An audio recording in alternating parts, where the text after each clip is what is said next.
नमस्कार, मी गणेश जाधव. जालना बातमीपत्रात आपल्या सगळ्यांचं स्वागत.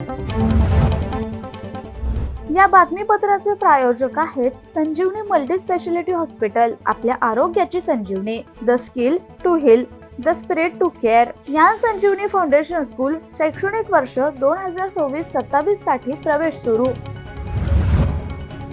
जालना शहरातील मोक्याच्या ठिकाणी असलेल्या लक्कड कोट चौकातील एका जमिनीच्या वादावरून आता मोठा संघर्ष उभा राहिलाय.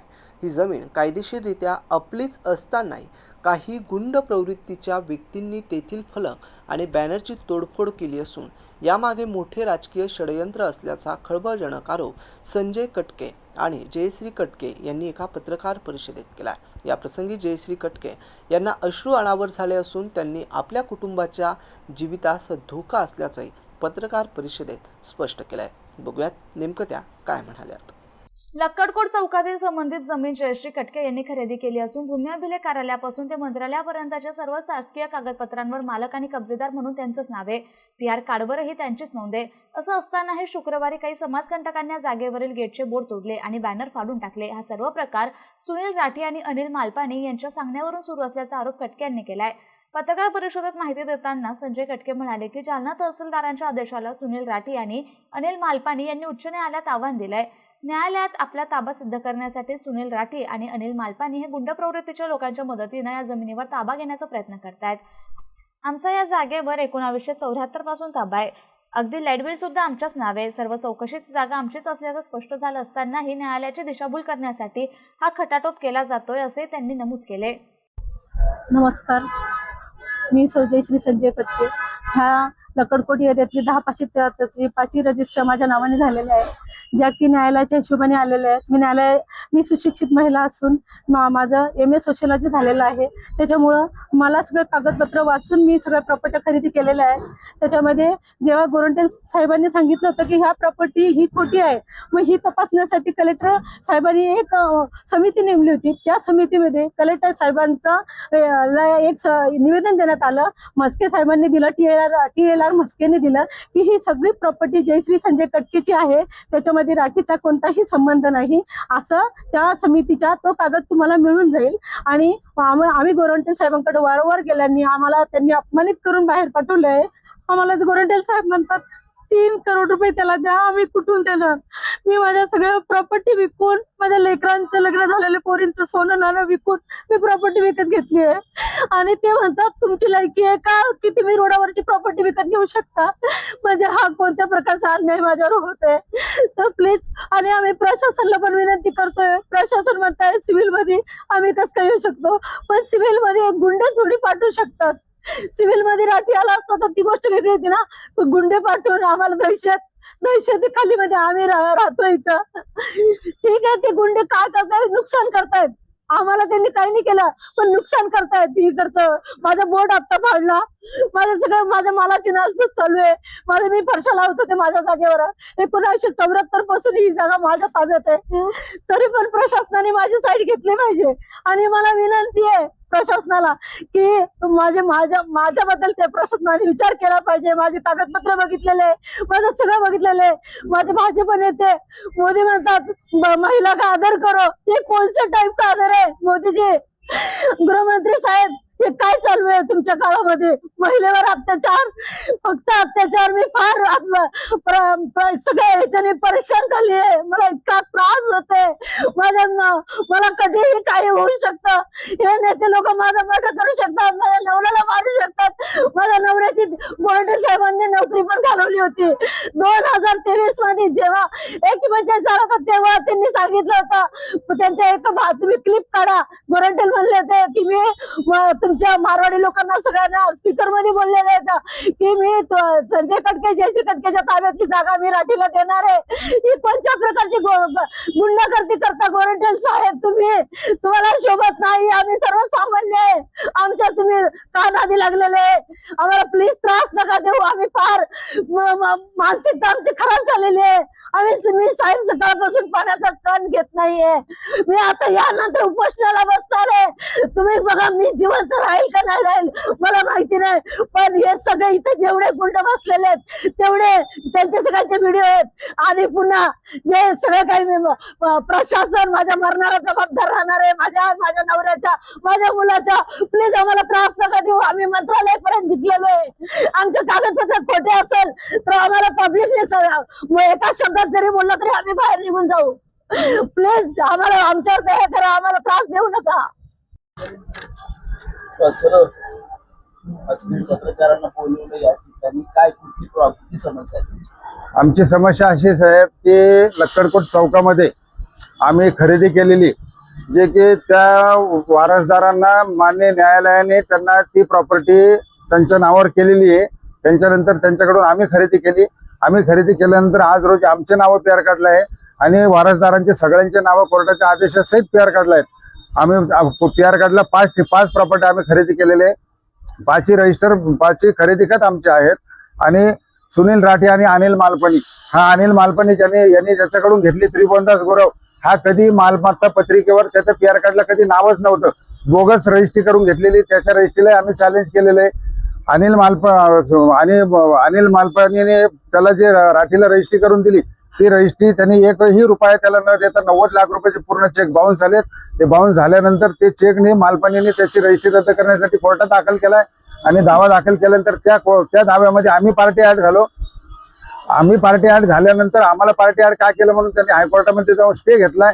हे सगळं प्रकरण असताना आणि पोलीस प्रशासनाला आणि म्हणजे जिल्हा अधीक्षक जालन्याचे, संभाजीनगरचे डेप्टी डायरेक्टर, मंत्रालय, हे सगळे निकाल आमच्या बाजूने आहेत. तहसीलदार मॅडमचा निकाल आमच्या बाजूने आहे. ताबा सुरुवातीपासून 1974 पासूनचा आमच्याच मालकाचा होता, आम्ही ज्यांच्याकडून घेतली त्यांचाच होता. आजपर्यंत राठी आणि मालपानीला कधीही ताबा मिळालेला नाही आणि त्या ताब्याची कारवाई आज सुद्धा कोर्टामध्ये न्यायालयामध्ये पेंडिंग आहे. ते पेंडिंग असताना त्यांना फक्त आता तहसीलदार मॅडमचा जो आदेश झालेला आहे त्या आदेशाला त्यांना हायकोर्टामध्ये त्यांनी चॅलेंज केलेलं आहे. त्याच्यावर तात्पुरती स्थगिती मिळाली आहे. त्यांना हायकोर्टाला हे दाखवायचंय की ताबा सुरुवातीपासून आमचाच आहे म्हणून हे सगळं काल सकाळपासून गुंड लोकांना पाठवून आमच्या नावाचं बोर्ड तोडलं, गेट तोडलं, आतमध्ये इथून सगळी नासधूस केली आणि सतत म्हणजे टॉर्चरिंग करणं, कधी आमच्या जीवाला धोका आहे म्हणून आम्ही पोलीस प्रशासनाला 3 अर्ज दिलेले कंटिन्यू.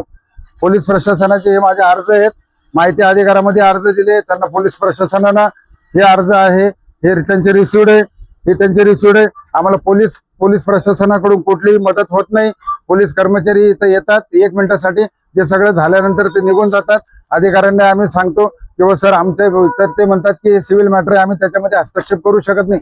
परंतु एखाद्याच्या जीवितावर जर बेतलेला असेल तर त्या ठिकाणी पोलीस प्रशासनाने तिथं गार्ड नेमला पाहिजे किंवा पोलिसांनी त्या लोकांना समज दिली पाहिजे, प्रतिबंधात्मक कारवाई केली पाहिजे. सध्याच्या सरकारमध्ये काय घडलं याचा भरोसा राहिला नाही. अशात हलगर्जीपणामुळे अजितदादा पवार सुद्धा गेले. पुन्हा आम्हाला कोणत्याही पक्षाचा नेता गमवायचा नाही असं म्हणत मंत्री छगन भुजबळ यांच्या हेलिकॉप्टर लँडिंग प्रकरणानंतर खासदार कल्याण काळे यांनी सरकारवर निशाणा साधलाय. राज्याचे अन्न आणि नागरी पुरवठा मंत्री छगन भुजबळ यांचा हेलिकॉप्टर काल हेलिपॅडवर उतरण्याऐवजी एका पार्किंगमध्ये उतरण्याचा धक्कादायक प्रकार समोर आला होता. त्यानंतर राजकीय वर्तुळात वेगवेगळ्या चर्चांना उधाण आलंय. यावरच काँग्रेसचे खासदार डॉक्टर कल्याण काळे यांनी देखील प्रतिक्रिया देत सरकारवर निशाणा साधलाय. सध्याच्या सरकारमध्ये काय घडेल याचा भरोसा राहिला नाही, कुठे काय उतरल हेही सांगता येत नाही असं म्हणत खासदार कल्याण काळे यांनी हेलिकॉप्टर लँडिंग प्रकरणावरून ही प्रतिक्रिया दिली. शिवाय अशाच हलगर्जीपणामुळे अजितदादा पवार सुद्धा गेले असं मोठं विधान कल्याण काळे यांनी केलंय. सध्याच्या सरकारमध्ये कधी काय घडेल याचा काय भरोसाच नाही राहिला. कुठं काय उतरेल आणि कुठं काय नाही. खरं तर हा सगळा वेंधळलेपणा आहे की इतका निग्लिजन्स एका व्हीआयपीच्या हेलिकॉप्टर उतरण्यामध्ये आहे त्या जागेवर उतरलं जात नाही, ते पार्किंग मध्ये उतरावं लागतं. काय चाललंय नेमकं? काय लॉ अँड ऑर्डरचा प्रश्न आहे? काय करतंय गृह खातं? म्हणून या संदर्भात मी सरकारलाच विनंती करेल, मी विनंती हा शब्द वापरतोय की अशा पद्धतीने मागच्या कालखंडामध्ये अशाच निग्लिजन्सने अजितदादा पवार सुद्धा गेले आणि पुन्हा आम्हाला कुठल्याही पक्षाचा नेता गमवायचा नाहीये. म्हणून माझी प्रार्थना राहील सरकारला की याच्यामध्ये आपण स्वतः लक्ष घाला. म्हणजे हा हलगर्जीपणा आहे निश्चितच. थँक्यू. भारतीय संविधानामुळे महिलांना समान हक्क, समान आणि स्वाभिमानाने जगण्याची ताकद मिळाली असून अन्यायाविरुद्ध लढण्याची प्रेरणा डॉक्टर बाबासाहेब आंबेडकर यांनी दिली, असे प्रतिपादन सामाजिक कार्यकर्त्या मनीषा तोकले यांनी जालन्यात केले. स्वामी विवेकानंद हायस्कूलच्या मैदानावर सुरू असलेल्या आंबेडकर व्याख्यानमालेत त्या बोलत होत्या.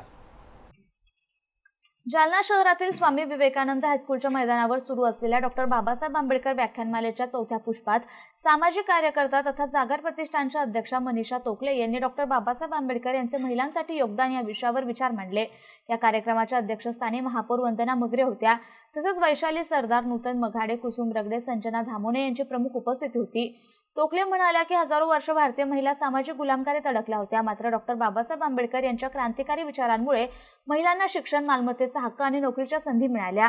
हिंदू कोड बिलाच्या माध्यमातून महिलांना सन्मानाचं स्थान मिळालं आणि चूल आणि मूल या मर्यादा त्यांनी ओढवून टाकल्या. त्यांनी पुढे सांगितलं की भारतीय संविधानाच्या कलम 14 ते 18 अंतर्गत महिलांना सामाजिक, राजकीय आणि आर्थिक समानता मिळाली. आज महिलांना राष्ट्रपती सारख्या सर्वोच्च पदावर पोहोचण्याची संधी संविधानामुळेच मिळाली आहे. महात्मा फुले आणि सावित्रीबाई फुले यांनी शिक्षणाची दारे खुली केली, तर डॉक्टर आंबेडकर यांनी त्या चळवळीला बळ दिलं. आजही समाजात महिलांना न्यायासाठी संघर्ष करावा लागत असल्याची खंत व्यक्त करत महिलांनी महापुरुषांच्या कार्याचं स्मरण ठेवून पुढे जाण्याचं आवाहन तोकले यांनी केलं. महिलांना पुरुषप्रधान संस्कृतीत अन्यायाविरुद्ध लढण्याची आणि स्वतःच्या पायावर उभे राहण्याची प्रेरणा भारतीय संविधानातून मिळाली असून ही प्रेरणा डॉक्टर बाबासाहेब आंबेडकर यांनी दिली, असं प्रतिपादन सामाजिक कार्यकर्ता तथा जागर प्रतिष्ठानच्या अध्यक्षा मनीषा तोकले यांनी केलं. त्या जालना शहरातील स्वामी विवेकानंद हायस्कूलच्या मैदानावर सुरू असलेल्या डॉक्टर बाबासाहेब आंबेडकर व्याख्यानमालेच्या चौथ्या पुष्पात बोलत होत्या. कार्यक्रमाच्या अध्यक्षस्थानी महापौर वंदना मगरे होत्या. यावेळी वैशाली सरदार, नूतन माघाडे, कुसुम रगडे, संजना धामोणे यांची प्रमुख उपस्थिती होती. व्यासपीठावर व्याख्यानमालेचे अध्यक्ष डॉक्टर शांताराम रायपुरे आणि सचिव सुधाकर रत्नबारखे उपस्थित होते.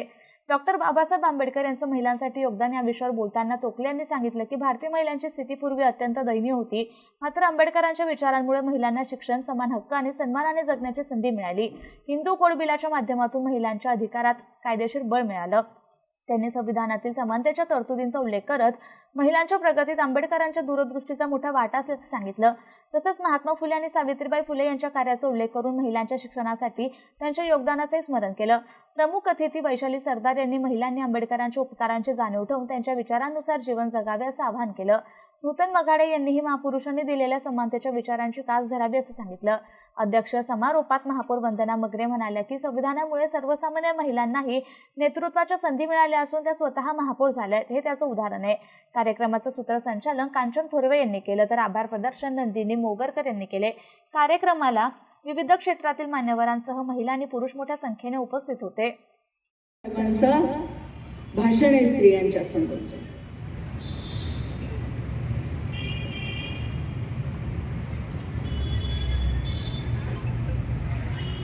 बाबासाहेबांनी मनुस्मृती जाळली महाडला. इतका आता चर्चा चालू आहे संविधान मनुस्मृती, संविधान मनुस्मृती, आणि आता मनुस्मृती आणायची, संविधान बदलून.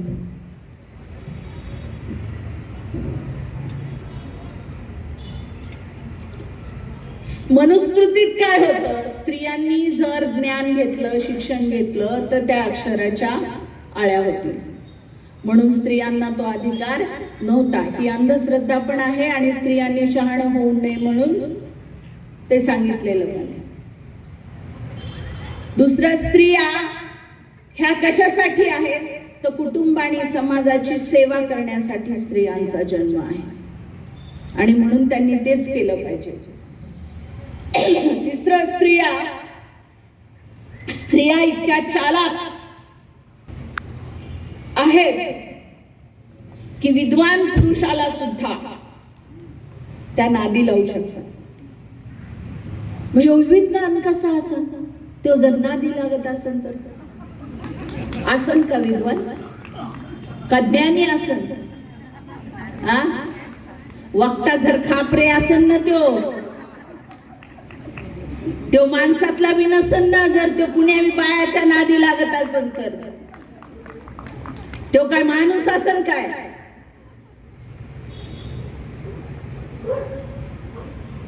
आणि त्याच्यासाठी स्त्रियांनी म्हणे गुलाम राहिलं पाहिजे. आणि स्त्रियामध्ये एवढी ताकद आहे विद्वानाला बी हलवण्याची, तर मग श्रेष्ठ कोण आहे? वायाच आहे. तसं शास्त्रज्ञांनी मान्य केलंय, बुद्ध्यांक स्त्रियांचा जास्त आहे की नाही? याचा अर्थ पुरुष विरोधी आहोत, शत्रू आहेत असं नाही आहे. मग तसं असतं तर महात्मा फुले आणि बाबासाहेब आमचे बाप कसे असते, आहे की नाही? आम्हाला माणूस व्हायचंय, आम्हाला माणूस पाहिजे, अहंकारी पुरुष नाही.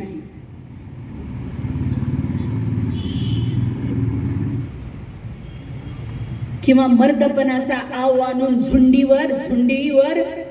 झुंडी घेऊन गरिबावरती किंवा कमजोरांवरती हल्ले करणारे मर्द नाही. असले माणसं आम्हाला नाही पाहिजे, असले पुरुष आम्हाला नाही पाहिजे. जे मरेपर्यंत स्त्रियांचा छळ करतात असे पुरुष आम्हाला नाही पाहिजे. आम्हाला माणूस हवे, स्त्रियांचा सन्मान करणारे, स्त्रियांचाच नाही प्रत्येकाचा सन्मान करणारे. पुरुषाचा पण सन्मान करायला पाहिजे. आपल्या संविधानामध्ये व्यक्तिप्रतिष्ठा हे मुद्दा आहे ना, मूल्य आहे ना, उद्देशिकेमध्ये आहे का? व्यक्तिप्रतिष्ठेचा मुद्दा आहे का? आहे. मग व्यक्ती म्हणजे कोण? तर स्त्री आणि पुरुष सगळेच आले त्याच्यात. मग तो आमचा वडारी, कैकाडी, मांग, महार, ढोर, सांबार, भिल्ल, पारधी या पुरुषांचा पण सन्मान करायला पाहिजे. आणि स्त्रियांचा तर सर्वच केला पाहिजे. तो हा भाग येतो. ज्येष्ठ गायिका आशा भोसले यांनी आज अखेरचा श्वास घेतल्यानंतर राजकीय क्षेत्रासह विविध क्षेत्रामधून त्यांच्याप्रती असलेल्या भावना व्यक्त करण्यात येत आहे. जालना लोकसभा मतदारसंघाचे काँग्रेसचे खासदार डॉक्टर कल्याण काळे यांनी देखील त्यांच्याबद्दल शोक व्यक्त करत त्यांना आदरांजली वाहिली आहे. महाराष्ट्रालाच नव्हे तर उभ्या देशाला मंगेशकर परिवारानं वेगवेगळ्या कलाखंडात आपल्याला गायक दिले, त्यातच एक आशा भोसले होत्या, असं कल्याण काळे म्हणालेत. ज्येष्ठ गायिका आशा भोसले यांचं निधन झाले, काय त्यांची पहिली प्रतिक्रिया?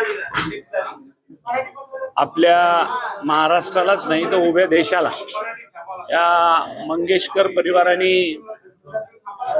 वेगवेगळ्या कालखंडात आपल्याला गायक दिले, त्यातल्या आशा भोसले यांची खऱ्या अर्थाने एक 2-3 दिवसापूर्वीच प्रकृती बिघडली, त्यांना ऍडमिट करण्यात आलं आणि आत्ताच तुमच्याकडून मला कळलंय की त्यांचं देहावसन झालंय अशी बातमी आपल्यापर्यंत आली.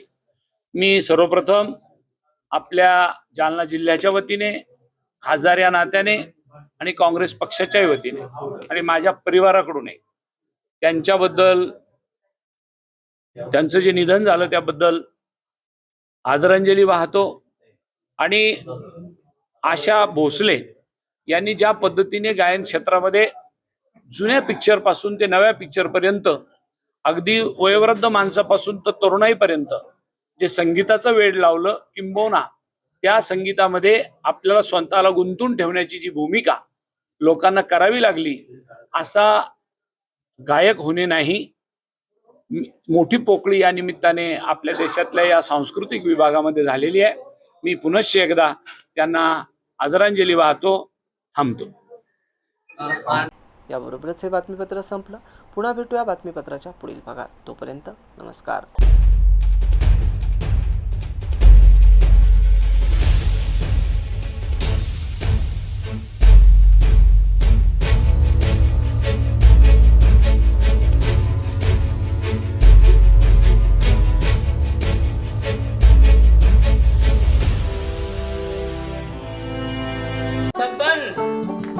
आपको कलेक्टर साहिबा के हाथों से इनामी घर मिल रहा है। आपका घर बहुत सुंदर होगा ना? अरे नहीं बेटा, हम तो बहुत छोटे आदमी हैं। चाचू डोंट वरी, मैं बड़ी होकर आपके लिए और सबके लिए मजबूत और सुंदर घर बना के दूंगी। कालिका सरिया लाना मत भूलना। कालिका TMT सरिया कंक्रीट से करे मजबूत जोड़ और भूकंप, संग, आग से लड़कर घर को दे दीर्घायु। कालिका सरिया मैं भूली नहीं। बेटिया आप कलेक्टर।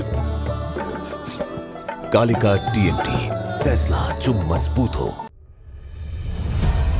संजीवनी मल्टी स्पेशालिटी हॉस्पिटल, ऋषी पार्क, अंबड चौफुली, जालना।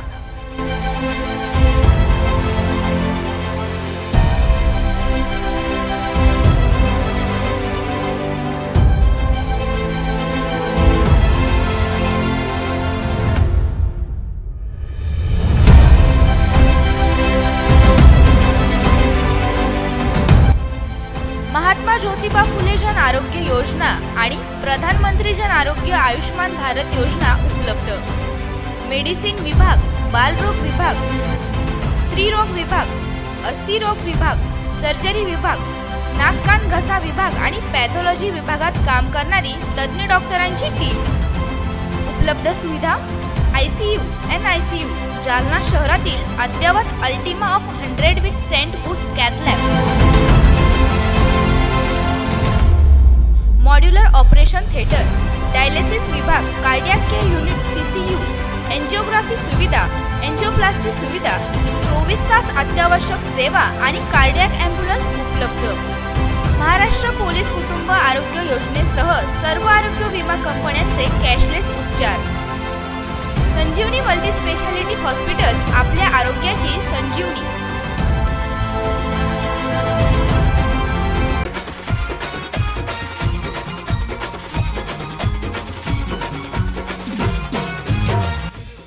जालना शहरात डॉक्टर बाबासाहेब आंबेडकर व्याख्यानमाला 2026चं भव्य आयोजन।